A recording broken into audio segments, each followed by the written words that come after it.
you see this. Right. Women are hypergamous, which means they mate across and up dominance hierarchies. And so if you're a male who's successful in a given hierarchy, the probability that you're going to have additional mating opportunities is exceptionally high. It's an unbelievably good predictor of that. That hypergamy is a very uncomfortable discussion. Yes, it certainly is. But it doesn't matter. Well, there's plenty of uncomfortable discussions to be had. That's a big one, though. It is. The idea that it defines women's sexual choices by the fact that they want bigger, better. They want someone who's more successful, someone who's higher on the social ladder than what they're accustomed to or what they have now. Well, what women do is that, like, mate choice is a very difficult problem. So how do you solve it? Well, here's how women solve it. Throw them in a ring, let them compete at whatever they're competing at, assume that the man who wins is the best man, marry him. Yes. It's a brilliant solution. It's a market-oriented solution. It's actually the solution that appears to have driven our evolutionary departure from chimpanzees. It's a biological solution. It's a biological solution, but it has a cost. What is the cost? Well, the cost is polygamy. And so we rein that in with enforced monogamy.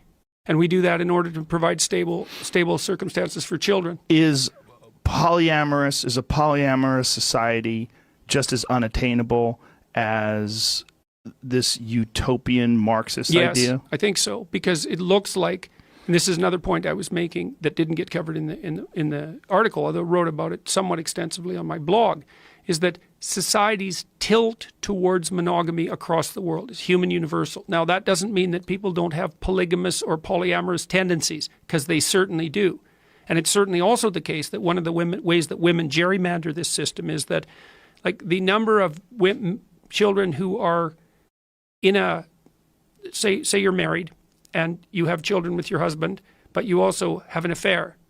And so you have a child by another man. That's more common than anyone suspected. So part of the way that women solve the problem that you're just describing, and I'm not saying anything for this or against this, this is a purely factual biological claim, is they pick a monogamous marriage and they cheat with high-status guys. Now, you know, obviously in the confines of the marriage, that's a terrible thing, but... That's a very uncomfortable subject, though, for women in particular. Well, it's an uncomfortable subject for everyone. Right, but it's a terribly uncomfortable subject. They don't like the idea that this is a common thing, that women choose a safe man that is willing to be monogamous with them, and perhaps maybe they're above him in a social class or in sexually, and then they'll cheat with someone who is above them. Well, it's common, but it's not the norm.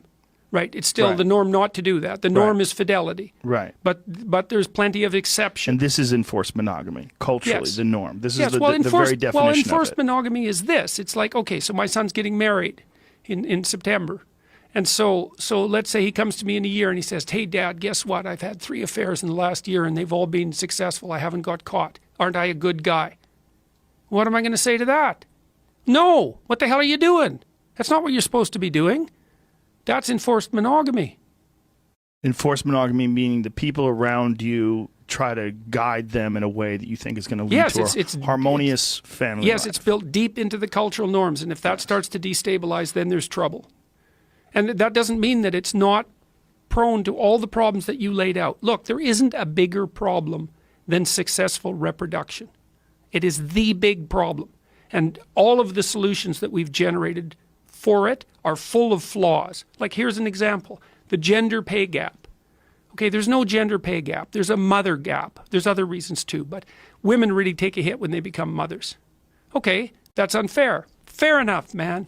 What the hell are you going to do